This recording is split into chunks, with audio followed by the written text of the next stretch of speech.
Alright, well today's task is to fit my TomTom rider and my Quadlock to the Tiger. TomTom rider is a fairly new sat nav I got. I fitted it to my Tiger 1050, but it did very little on it. I probably only used it once, I think.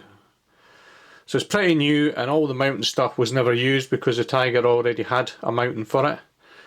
I've quickly checked, and I can see that this should fit the mount that's on the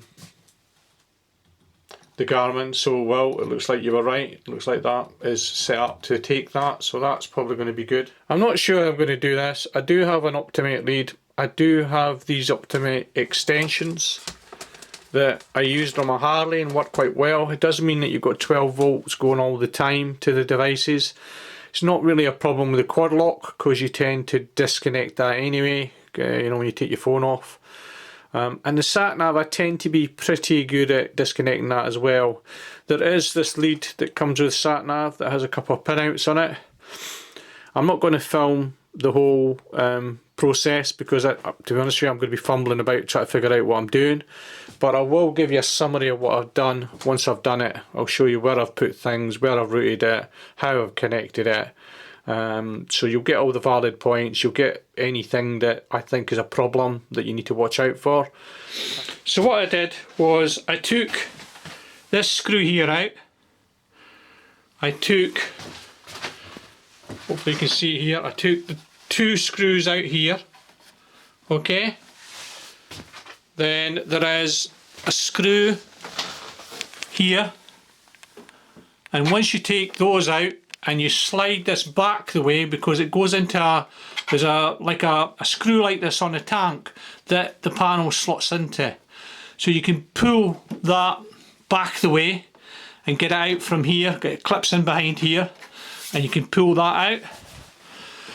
I then took this panel off, and your 12 volt socket's in there, but you can unplug that once you take that out, and you can take that out of the way. And then inside, if I'll be able to show you easily here, if I look down here, you'll see that down here at the bottom of this panel there is two screws. There's one at the front. Can I see that? Can I show you?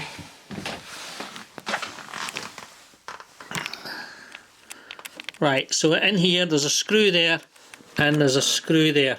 Right, you'll see them when you look down. Right, and then once you get those screws off, you can take this infill off, which basically goes up to here. And you can take that out. Now the minute you've got that out, you can look through the front of the bike and you can see a gap, and you'll see, not sure how well I can show you this, steering lock on. Let's see if I can. So if you look in the infill here, there is a screw, two screws at the bottom. There's a screw down, right down the bottom there, and there's a screw in the corner there down the bottom at the front of the bike. And if you take this off, you can take this infill panel off. And if you look here, hopefully you'll see it. You'll see the cables there, right? And obviously all I've done is I've fed them through this bit here, and I've put them up to here. I've fed them through that bit there, and it's going up into the round the dash here.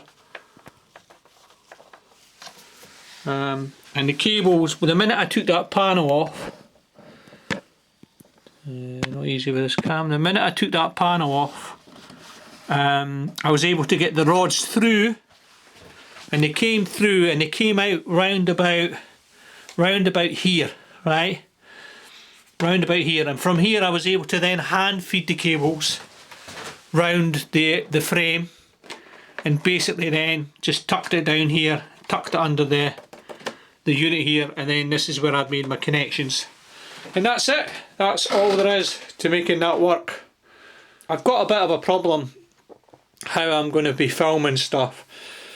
I haven't obviously mastered it yet, but I need to work out when I go to do, I mean, all the jobs I've been doing now have been pretty simple, pretty straightforward. But I do need to master how I'm going to film when I'm actually doing proper work. So if I'm doing brakes or whatever I'm doing, if I'm doing my VFR and service and that, showing you bits and pieces on that, then I need to work out how I'm going to work with a GoPro in this to try and sort of mix the film, because at the moment it's been pretty shit, I have to admit, and I'm not comfortable with how I've been doing it. But I just thought I would summarise, you know, what I've done and how I did it. It's not difficult. It's just a matter of a bit of patience, and the Optimate is an option for you that saves you having to worry about breaking into cables or anything. It's quite a handy feature with the Optimate.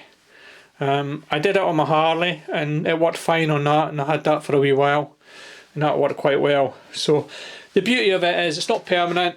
You can unplug it, you can take it all out, and you're back to just having your Optimate lead. It's not ideal because it's 12 volts all the time, but like I say, a lot of the time you'll take these devices off. If I take my TomTom off, for instance, it'll automatically go and ask me, do I want to turn it off? In which case I can, and then that's it shut down. If I don't put it on the charger, it's not going to be taking anything, so that can go away. And then same with my phone, when I'm not using it, I can just unplug this lead and twist that off. What I call it Ultimate, it's a Quadlock. Quite a useful thing. I used that on my Harley as well.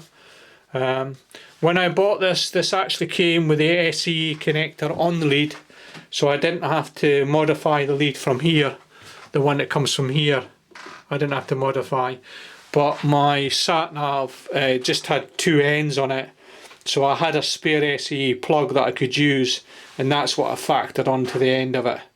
The only thing I will say is that the Optimate lead I had a red and a black. I had a red lead and I had a black and a red lead, and you would think, going by the laws of averages, that red is going to be live and black and red would not be live, and actually they were arse from elbow, so that was something I had to watch on that one. So sometimes worth checking these things with a meter before you do stuff. The last thing I think is just to go on about the heated seat.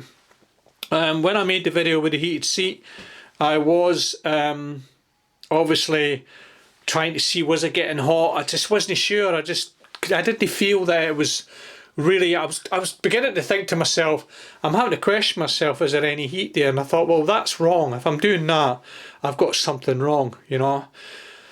But I do remember being out on a test ride on a Triumph with a heated seat, and I do remember thinking that it took a good 10-15 minutes for it to heat up. So on Sunday, I've got the videos up now anyway, but on Sunday I went out with Will, and the seat was absolutely brilliant. It worked really well, and it was as I thought. You know, you need to get out on it, you need to start getting the bike going. I don't know whether it's controlled by the CAN bus, or you know, it's all to do with how much revs you give it, how much voltage, you know, how much current's going through the system.